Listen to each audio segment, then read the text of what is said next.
ये मान लेते हैं आधा भाग, ये सी है, आधा आधा भाग में है, मान लो ये भी एक्स है तो ये भी एक्स होगा। तो आधा भाग 10 मीटर पर सेकेंड के रेट से चल रहा है और को गति पूरी करती है, और दूसरा आधा भाग 15 मीटर पर सेकेंड के वेग से यानी कि गति से करती है। तो पूरी यात्रा के दौरान रेलगाड़ी की औसत गति पूछा जा रहा है। तो देखो औसत गति के लिए जब दूरी समान होता है तो हमारा फार्मूला होता है v = 2v1 v2 divide by v1 plus v2 होता है। ठीक, कब? जब डिस्टेंस सेम होता है, दूरी समान होता है। तो बस आपको ये v1 मान लो, ये v1 है और ये v2 है।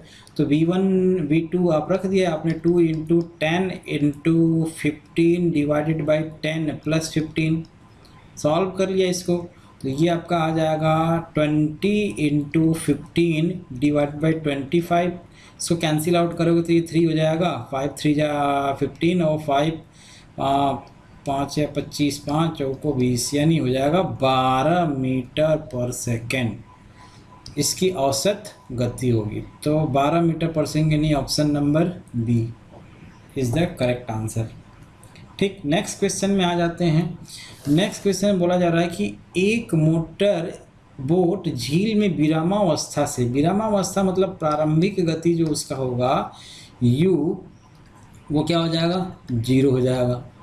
विरामावस्था से सरल रेखीय पथ पर 3 मीटर पर सेकेंड स्क्वायर के नियत त्वरण से, ए दिया हुआ है 3.0 मीटर पर सेकेंड स्क्वायर के नियत त्वरण से 8 सेकेंड तक t = 8 सेकेंड तक चलती है। इस समय अंतराल में मोटर बोट कितनी दूरी तय करेगी? तो देखो इसको तय करने के लिए सबसे पहले हमने क्या कर लिया, इसका अंतिम वेग निकाल लिया, v = u + at। और यहाँ पे आप ध्यान रखो कि मोटर बोट किस में चल रही है? झील में चल रही है। तो उसके लिए हम लोग a यूज़ करते हैं। ठीक है, ग्रेविटेशनल कांस्टेंट g यहाँ नहीं लगेगा।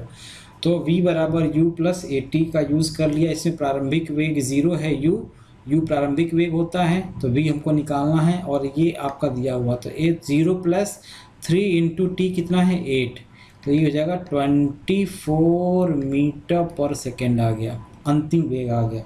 अब जब अंतिम वेग आ गया तो आप इस वाले इक्वेशन का यूज़ कर लो, v² = u² + 2as का यूज़ कर लिया और v आपको पता चल गया कितना है, 24 का स्क्वायर बराबर u प्रारंभिक वेग 0 ही है, 2 × a का वैल्यू दिया हुआ है कितना है? 3, और s हमको कैलकुलेट करना है कितनी दूरी जाएगा।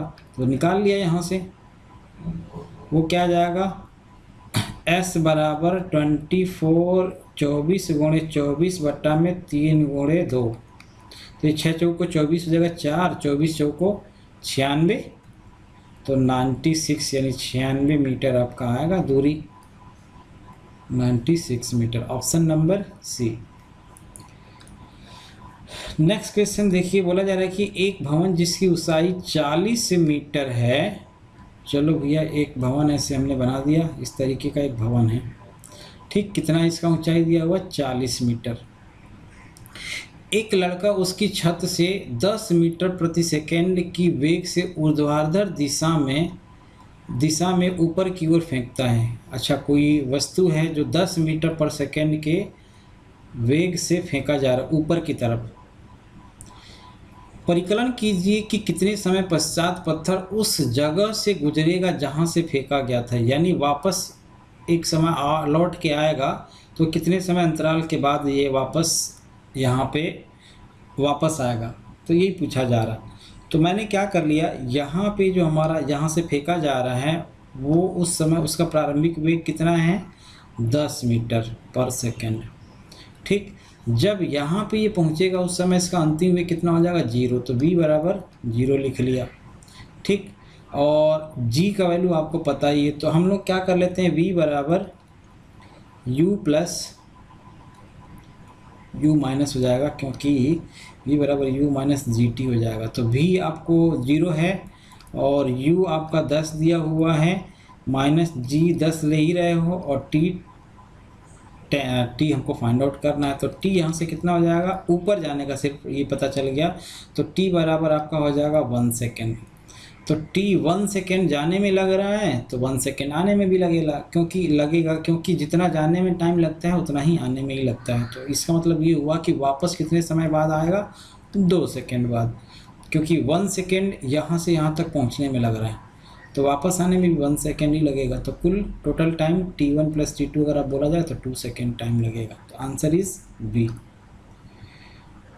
ठीक, नेक्स्ट देखिए, बोला जा रहा है कि 10⁻⁻2 kg द्रव्यमान वाली वस्तु है 10⁻⁻2, यानी m का वैल्यू कितना दिया हुआ है, 10⁻⁻2 किलोग्राम, जो प्रारंभिक विरामावस्था में है, u0 दिया हुआ है। 10 सेकेंड के लिए एक बल कार्य करता है, t बराबर 10 सेकेंड के लिए एक फोर्स लग रहा है, F मान लीजिए, जो भी लग रहा होगा, उसके पश्चात बल हटा दिया जाता है।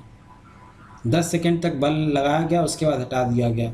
वस्तु अगले 5 सेकेंड में, यानी t बराबर 5 सेकेंड में कितना दूरी तय करते हैं, 0.5 मीटर की दूरी तय करती है। ज्ञात कीजिए कि बल का परिमाण कितना होगा, क्या होगा।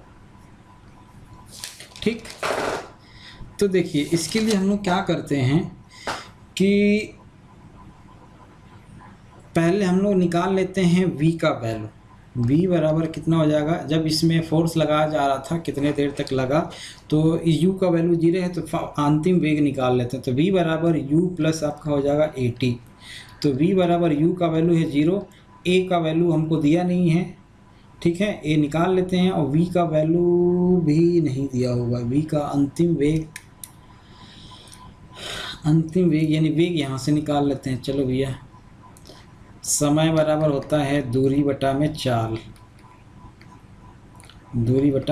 तो चाल बराबर कितना हो जाएगा, दूरी बटा समय, दूरी कितना तय किया 0.5, और कितने सेकेंड के लिए, 5 सेकेंड के लिए, तो ये आपका हो जाएगा 0.1 हो जाएगा मीटर पर सेकेंड। ठीक, तो वो आपको पता चलेगा ये कितना है, 0.1, और a का वैल्यू हमको दिया है नहीं, और t का वैल्यू कितने सेकेंड के लिए, 10 सेकेंड के लिए। तो यहाँ से आपका क्या निकल के आ जाएगा, एक्सेलरेशन निकल के आ जाएगा। तो a बराबर हो जाएगा 0.1 डिवाइड बाई 10, यानी 0.01 मीटर पर सेकेंड स्क्वायर हो गया, त्वरण आ गया। ठीक, अब जब त्वरण आ गया तो मास दिया हुआ है, अब इसको क्या कर लो, फोर्स हमको निकालना है, तो F बराबर m इंटू ए होता है, सबको पता है।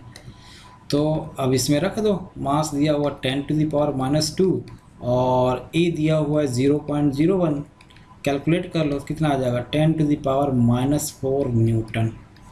तो 10⁻⁻4 न्यूटन ये आ जाएगा, डी ऑप्शन। ठीक, ये आंसर हो जाएगा। नेक्स्ट आ जाते हैं, नेक्स्ट क्वेश्चन दिया हुआ है बच्चों कि अगर दो पिंड जिनके द्रव्यमान m1 और m2 हैं और उनकी गतिज ऊर्जाएं बराबर हैं, तो चलो मान लिया पहले हमने गतिज ऊर्जा निकाल लिया, k1 बराबर हाफ m1 v1 स्क्वायर, और एक दूसरे का वैल्यू दिया हुआ है k2, इसके बराबर ही है। तो k2 काइनेटिक एनर्जी ऑफ 2, यानी दूसरे का क्या हो जाएगा, हाफ m2 v2 स्क्वायर, दोनों बराबर हैं, दोनों बराबर हैं तो हाफ हाफ कैंसिल हो जाएगा, और यहाँ से क्या मिलेगा, m1 बटा में m2 का जो वैल्यू आएगा वो क्या मिलेगा, v2 बटा में v1 का होल स्क्वायर, तो अगर आप v2 अपन v1 निकालोगे तो क्या आ जाएगा, स्क्वायर रूट ऑफ m1 बटा में m2 आ जाएगा। ठीक, अब हम लोगों को क्या पूछा जा रहा है, संवेग के परिमाण का अनुपात। तो संवेग बराबर क्या होता है, द्रव्यमान इंटू वेग होता है। ठीक, m1 v1 मान लिया, तो मान लो पहले वाले का संवेग ये होगा और दूसरे वाले का संवेग ऐसे मान लिया p2 होगा, तो उनका अनुपात पूछा जा रहा है, तो ये क्या आ जाएगा, m2/v2, और हमका रिजल्ट किसके टर्म्स में निकालना है, m के टर्म्स में निकालना है। तो p1/p2, ये m1/m2 आप रहने दो, हमको क्या चाहिए, यहाँ से v1/v2 निकालो। अगर v2 निकालोगे तो क्या आ जाएगा, √m2/m1 आ जाएगा, उल्टा हो जाएगा, ये v2/v1 है तो m1/m2 है, तो v1/v2 m2/m1 हो जाएगा। तो ये आपने रूट के अंदर में कर लिया क्या चीज़, V1 अपन V2 का वैल्यू √/m2/m1 कर लिया। अब जब इसको अंदर लेके जाओगे जो बाहर में है तो वो क्या बन जाएगा, होल स्क्वायर बन जाएगा। तो उसको हमने क्या लिख लिया, m1 स्क्वायर बटा में m2 स्क्वायर। कौन से वाले टर्म से, ये वाले। अभी स्क्वायर रूट के अंदर में आ गया तो ये देखो ये इससे कैंसिल हो जाएगा और ये इससे, ये भी स्क्वायर है तो ये भी इससे कैंसिल हो जाएगा, एक स्क्वायर कैंसिल हो जाएगा। तो क्या मिलेगा आपको, m1 बटा में m2।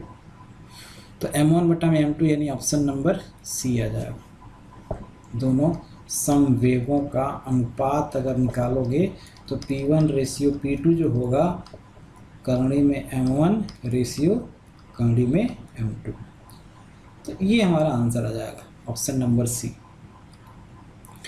ठीक, देखो नेक्स्ट क्वेश्चन क्या दिया हुआ है कि 10 किलोग्राम द्रव्यमान की घंटी 80 सेंटीमीटर की ऊंचाई से फर्श पर गिरती है। 10 किलोग्राम द्रव्यमान की घंटी 80 सेंटीमीटर की ऊंचाई से, हाइट कितना है 80 सेंटीमीटर। ठीक, तो इसको अगर मीटर में चेंज करोगे तो 0.8 मीटर हो जाएगा। इस अवस्था में घंटी द्वारा फर्श पर स्थानांतरित संवेग के मान की गणना कीजिए। ठीक, ये हाइट है और संवेग, स्थानांतरित संवेग की गणना हमको करना है। तो हमारा वैल्यू क्या होता है, पहले संवेग निकालने के लिए P बराबर m इंटू वी होता है। ठीक, उसके लिए किसी ऊंचाई से पहले तो हमको v फाइनल वेलोसिटी निकालना पड़ेगा। तो ये पहले विरामावस्था से छोड़ा गया रहा होगा, यानी इसका इनिशियल वेलोसिटी 0 रहा होगा। तो फाइनल वेलोसिटी हमको कैलकुलेट करना पड़ेगा यहाँ निकालने के लिए। तो v स्क्वायर बराबर 0 स्क्वायर प्लस 2g और h। तो 2 और g का वैल्यू है 10, h का वैल्यू आपने यहाँ निकाला 0.8। तो इसको कैलकुलेट करोगे कितना आ जाएगा 16, ये दशमलव हट जाएगा यहाँ से तो 8 दूना के 16 हो जाएगा। तो v का वैल्यू कितना आ जाएगा 4, कितना 4 मीटर। ठीक, v 4 मीटर आ गया। तो हमको क्या निकालना था, ये संवेग निकालना था। तो संवेग निकालना था तो हमने क्या कर दिया, अब इसमें रख दिया P बराबर m इंटू वी में। तो P बराबर m का वैल्यू दिया हुआ है आपका कितना 10 किलोग्राम और v का वैल्यू आपने निकाल लिया कितना 4। तो 10 को 40 किलोग्राम मीटर पर सेकेंड हो जाएगा, 40 किलोग्राम मीटर पर सेकेंड। तो ये ऑप्शन नंबर बी हो जाएगा। ठीक, नेक्स्ट में आ जाओ। बोला जा रहा है कि यदि पृथ्वी की त्रिज्या r है और गुरुत्वीय त्वरण पृथ्वी की सतह पर g है तो पृथ्वी का औसत घनत्व कितना होता है। देखो ये आपको पता है स्मॉल g और कैपिटल G में क्या रिलेशन होता है, G_me/r² होता है, जहाँ g आपका पृथ्वी की सतह पर g है जिसको हम लोग गुरुत्वीय त्वरण बोलते हैं, m मास है और इसको गुरुत्वाकर्षण नियतांक बोलते हैं, और r क्या है रेडियस ऑफ अर्थ होता है, पृथ्वी की त्रिज्या। ये दिया हुआ है वैसे। तो हम लोग क्या करते हैं, पहले तो हमको पता है कि घनत्व बराबर क्या होता है, ये ध्यान रखना, घनत्व बराबर द्रव्यमान बटा में आयतन होता है। घनत्व बराबर द्रव्यमान बटा में आयतन। तो अगर मान लो हमको द्रव्यमान का वैल्यू निकालना हुआ तो हम क्या निकालेंगे, द्रव्यमान बराबर घनत्व, और घनत्व यहाँ पे पृथ्वी का घनत्व रो लिया जाता है तो रो इंटू आयतन। और आयतन अगर मान लो पृथ्वी गोल होता है तो उसका आयतन कितना होगा 4/3 पाई r क्यूब। गोले का आयतन का फार्मूला ये होता है 4/3 पाई r क्यूब। तो द्रव्यमान यानी me का वैल्यू आपने निकाल लिया। तो अब आप यहाँ पे रख दिया तो g/r² और रो इंटू 4/3 पाई r क्यूब। ये r² से r क्यूब कैंसिल हो जाएगा, मतलब r एक बच जाएगा तब भी। तो हमको क्या निकालना, पृथ्वी का औसत घनत्व निकालना है ना। तो औसत घनत्व यानी रो हमको कैलकुलेट करना है। तो रो हमारा क्या आ जाएगा, rho is equal to 3g divided by 4 pi rho rho तो निकाल ही रहे हैं, 4πr और कैपिटल जी, तो ये हमारा वैल्यू आ जाएगा औसत घनत्व 4πg है। तो ऑप्शन नंबर 3G, ये डी, ऑप्शन नंबर डी आ जाएगा। ठीक है, नेक्स्ट देखिए, बोला जा रहा है कि एक लकड़ी का गुटका मेज पर रखा है, लकड़ी के गुटके का द्रव्यमान 5 किलोग्राम है। जो एक लकड़ी का गुटका मेज पर रखा हुआ है जिसका द्रव्यमान, लकड़ी के गुटके का द्रव्यमान 5 किलोग्राम है, तथा इसकी विमाएँ, जो लकड़ी का गुटका है उसकी विमाएँ 20, 40, 20 और 10 सेंटीमीटर हैं। लकड़ी के टुकड़े द्वारा मेज पर लगने वाले दाब को ज्ञात कीजिए। इसकी विमाएँ, यदि इसकी विमाएँ यानी जो मेज पर जो इसकी विमाएँ लग रही हैं, ऐसे मान लो ऐसे लग रहा होगा, तो एक्चुअली क्या होता है कि इसकी विमाएँ 20 × 10 है दिया हुआ है, तो ये 20 और 10 ये है, इसका मतलब 40 हाइट होगा, इसका ऊंचाई होगा, सतह पर रखी जाती है। मतलब क्या होता है कि लगने वाले, क्या पूछा जा रहा है, लगने वाले दाब, तो दाब बराबर फोर्स अपान जो एरिया, इस पे जो रिक्वायर्ड एरिया यानी जो एरिया कवर किया जाता है उस एरिया की बात किया जा रहा है। तो अगर हम किसी भी चीज़ पे जितना एरिया आप इस पे कवर करेगा उतना ही इस पे प्रेशर बनाएगा, तो वो उसका डायमेंशन दिया हुआ ये, ठीक, वो डायमेंशन यानी उसका वैल्यू दिया हुआ है। तो हम एरिया किसको कंसीडर करेंगे, सिर्फ इसको कंसीडर करेंगे, 20 × 10 यानी 200 सेंटीमीटर स्क्वायर। अगर आप इसको मीटर में कन्वर्ट करोगे तो 200 × 10⁻⁻4 मीटर स्क्वायर हो जाएगा, क्योंकि 1 मीटर बराबर 100 सेंटीमीटर होता है, या 1 सेंटीमीटर बराबर 10⁻² होता है, तो ये आ जाएगा 10⁻4 मीटर स्क्वायर। सेंटीमीटर स्क्वायर से मीटर स्क्वायर में चेंज करोगे तो ये आ जाएगा। ठीक, अब हम लोग फोर्स निकाल लेते हैं, फोर्स कितना लग रहा होगा, तो फोर्स बराबर m × g, मान लो हमने निकाल लिया, मास कितना है 5 किलोग्राम, और g आपका दिया हुआ 10, तो कितना लग रहा है 50 न्यूटन का। ठीक, 50 न्यूटन का फोर्स लग रहा है। तो अब हमको क्या निकालना है, प्रेशर निकालना है। तो प्रेशर निकाल लिया भाई, कैसे निकलेगा, वही फोर्स डिवाइड बाई एरिया, तो प्रेशर बराबर force divide by area, formula लगा दिया।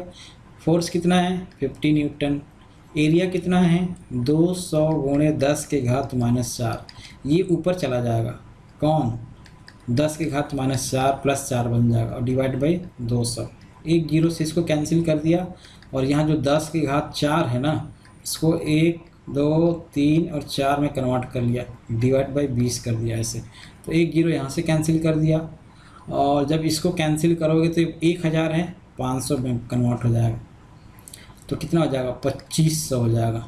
5 ये है तो 5 और 500 मल्टीप्लाई करोगे तो 2500 न्यूटन मीटर स्क्वायर आ जाएगा। तो 2500 newton metre square, option number D, ये आएगा आंसर। ठीक, ये आ जाएगा। चलिए आगे बढ़ते हैं। बोला जा रहा है कि निम्नलिखित में कौन सा कथन सही नहीं है, ध्यान रखिएगा, गलत है मतलब। तो इसमें से ऑप्शन आपको देखना है। उत्प्लावन बल का परिमाण तरल के घनत्व पर निर्भर नहीं करता है। क्यों नहीं करता भाई, करता है, बिल्कुल करता है। तो ये नहीं करता है, वो गलत लिखा हुआ, मतलब यही ऑप्शन सही हो जाएगा। बाकी भी देख लेते हैं। वैसे पृथ्वी द्वारा लगाए जाने वाले गुरुत्वाकर्षण बल को गुरुत्व बल कहते हैं। हाँ सही है, ये तो सही है, क्योंकि यहाँ सही नहीं पूछा है तो ये सही है। वायुमंडल का दबाव समुद्र की सतह पर 10/5 पास्कल होता है, ये भी सही है। अपेक्षित घनत्व का कोई मात्रक नहीं होता है, ये भी सही है। मतलब ये वाला गलत है, क्योंकि वो निर्भर करता है, और यहाँ लिखा हुआ निर्भर नहीं करता है, क्योंकि नदी में और समुद्र के पानी में घनत्व का ही तो डिफरेंस होता है।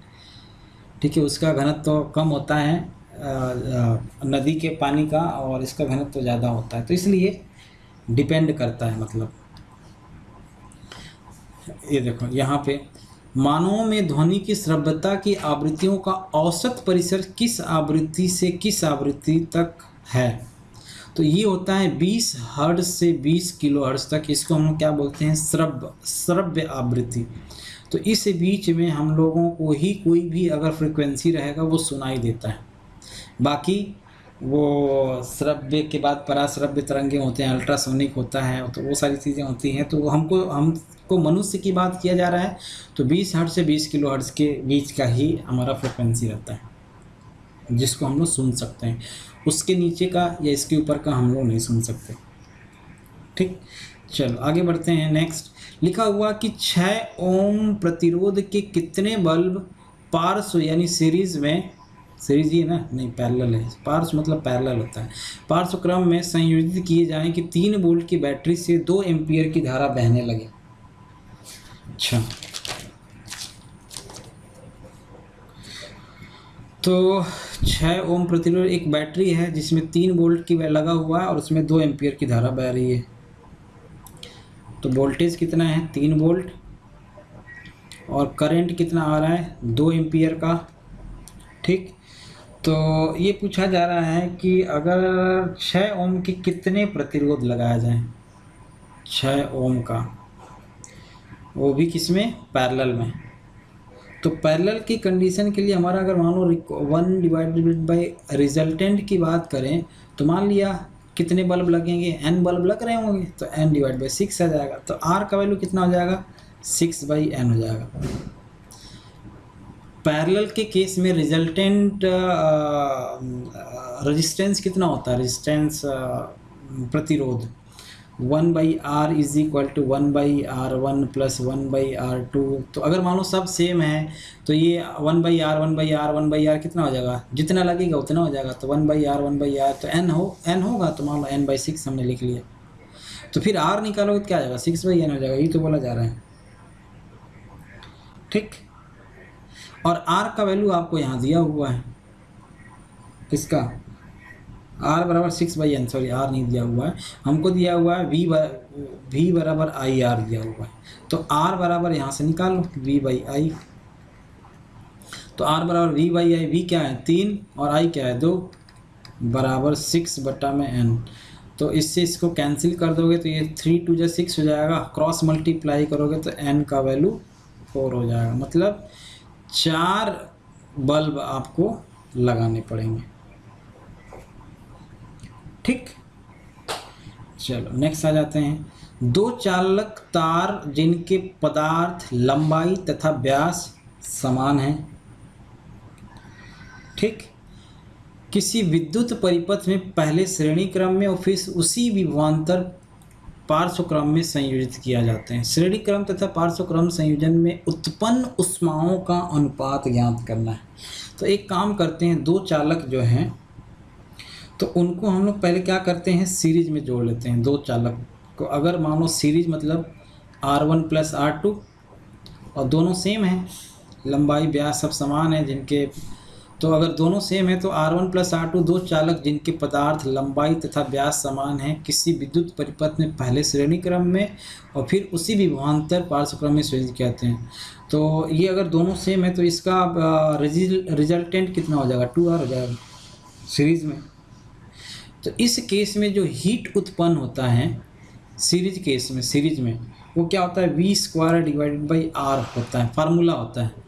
और अगर सीरीज में लिखोगे तो v² डिवाइड बाई कितना हो जाएगा 2r, क्योंकि हमने r रिजल्टेंट कितना लिखा है ये 2r हो जाएगा। तो v² बाई 2r हो जाएगा। अगर पैरेलल की बात करोगे तो पैरेलल में रिजल्टेंट कितना हो जाएगा rp बराबर r/2 हो जाएगा। अभी हमने निकाला था ना, तो 1/r इज इक्वल टू ऐसे होता है, देखो 1/r is equal to 1r equivalent की बात करेंगे तो 1/r तो ये क्या आ जाएगा 2/r। तो r इक्विवेलेंट कितना हो जाएगा r/2 हो जाएगा। जब दोनों रिजल्टेंट रेजिस्टेंस सेम है तो, क्योंकि यहाँ बोला हुआ ना पदार्थ लंबाई और व्यास सब सेम है तो फिर रेजिस्टेंस सेम हो जाएगा। तो फिर ऐसे केस में क्या आ जाएगा rp r/2 हो जाएगा। अब जब rp r/2 हो जाएगा, पैरेलल कम्बिनेशन की बात किया जा रही है, तो उस समय हीट कितना निकलेगा v² divide by rp। rp क्या है पैरेलल कम्बिनेशन का रेजिस्टेंस, तो v² बाई rp यानी r/2। rp का रिजल्टेंट का वैल्यू क्या है 2 है, तो ये 2v² डिवाइड बाई r हो जाएगा। अब हमसे क्या पूछा जा रहा है कि श्रेणी और पार्श्व क्रम यानी hs डिवाइडेड बाई, ये hs नहीं है hp है पैरेलल कम्बिनेशन, तो hp का रेशियो हमको क्या निकालना है। तो V square divide by 2r divide by 2v square divide by r। तो देखो वी स्क्वायर से V square cancel, R square से आर कैंसिल, तो 1/2 और 2 मल्टीप्लाई होकर 1/4 हो जाएगा। तो रेशियो कितना आएगा, HS रेशियो HP जो हमारा होगा वो 1/4 हो जाएगा, 1/4, यानी ऑप्शन नंबर सी। ठीक, देखो नेक्स्ट क्वेश्चन में आते हैं। नेक्स्ट क्वेश्चन दिया हुआ है कि तांबे के तार की एक आयताकार कुंडली जिसके चुंबकीय क्षेत्र में घूर्णी गति कर रही है, इस कुंडली में प्रेरित विद्युत धारा की दिशा में कितने भ्रमण के पश्चात परिवर्तन होता है। तो यहाँ देखो 2 रिवोल्यूशन, 1 रिवोल्यूशन, हाफ रिवोल्यूशन।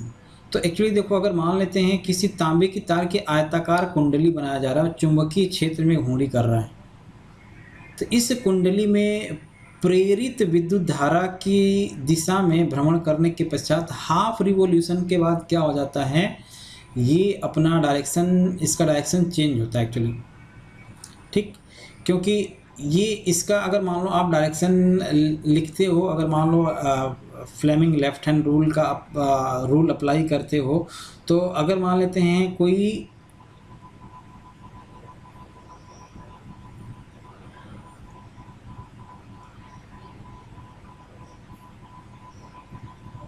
तांबे का तार ये जो मान लो रोटेट कर रहा है, तो अगर रोटेट कर रहा है तो इसका मतलब ये हुआ कि इसको फुल रोटेशन होने के लिए ये क्या होना चाहिए, फोर्स एक इधर लगाएगा, एक यहाँ लगाएगा और एक यहाँ लगाएगा, तब जा कर के क्या होगा, ये पूरा अपना सर्कुलर मतलब पूरा सर्किल कंप्लीट कर पाएगा। तो मतलब क्या होता है, हाफ रिवोल्यूशन यहाँ पे लगना चाहिए। मतलब जो रिवोल्यूशन होगा चाहिए, इसमें जो फोर्स लगेगा वो हाफ रिवोल्यूशन के बाद अप्लाई होता है।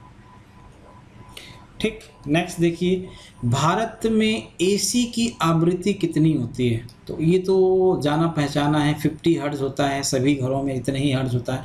ये आवृत्ति का मतलब ये होता है कि घर की जो लाइटें होती है ना, वो 1 सेकेंड में 50 बार जलती बुझती हैं, ऐसा समझ सकते हो। तो वही हमारा पूछा जा रहा है यहाँ की स्पेशली। बाकी जगह का जो हमारा होता है, जैसे अदर कंट्री में उनके यहाँ का अलग अलग होता है। ठीक है, नेक्स्ट देखो, बोला जा रहा है कि प्रकाश एक कांच की प्लेट जिसकी मोटाई T, एक प्रकाश का कांच है जिसकी मोटाई ऐसे दिया हुआ है, T दिया हुआ है, ये मोटाई T दिया हुआ है, अपवर्तनांक n है, से संचरित हो रहा है। यदि C निर्वात में प्रकाश की चाल है तो प्रकाश कांच की इस मोटाई को पार करने के लिए कितना समय लेगा। तो देखो क्या होता है, हम लोग पहले निकाल लेते हैं रिफ्रैक्टिव इंडेक्स क्या होता है।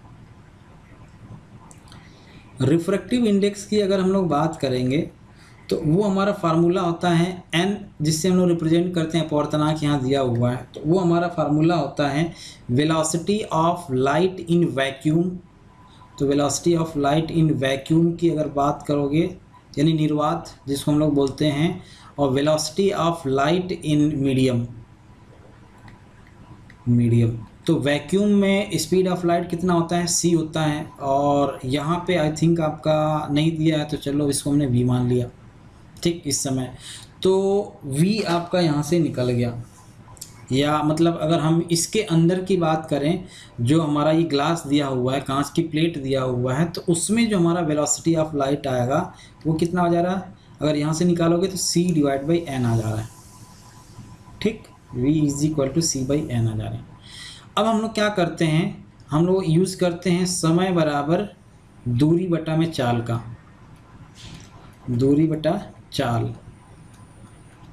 तो समय हमको निकालना है, पार करने में कितना समय लगेगा, तो हमको तो वही निकालना है। तो टाइम, दूरी कितना है t, ये t तो पार करना है, इसको पार करने में इसकी मोटाई t दिया हुआ है, दूरी t हो जाएगा। चाल कितना दिया हुआ, v = c/n दिया हुआ है।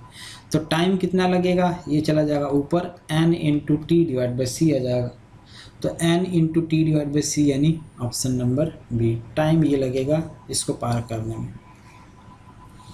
ठीक, बड़ा आसान क्वेश्चन दिया हुआ। देखो नेक्स्ट क्वेश्चन दिया हुआ है आपका, बोला जा रहा है कि एक उत्तल लेंस की फोकस दूरी 40 सेंटीमीटर है, फोकस दूरी f।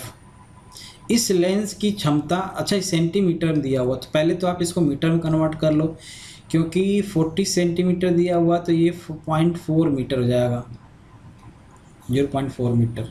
ठीक, अब हमको क्या पूछा जा रहा है, क्षमता। तो क्षमता क्या होता है, P बराबर 1/f, और ये जो f होता है वो मीटर में मेजर किया जाता है, तो 1 डिवाइड बाई 0.4 हो जाएगा। इसको आप 10 से ऊपर नीचे मल्टीप्लाई कर दो तो क्या आ जाएगा, 10 डिवाइड बाई 4 हो जाएगा, यानी 2.5 हो जाएगा।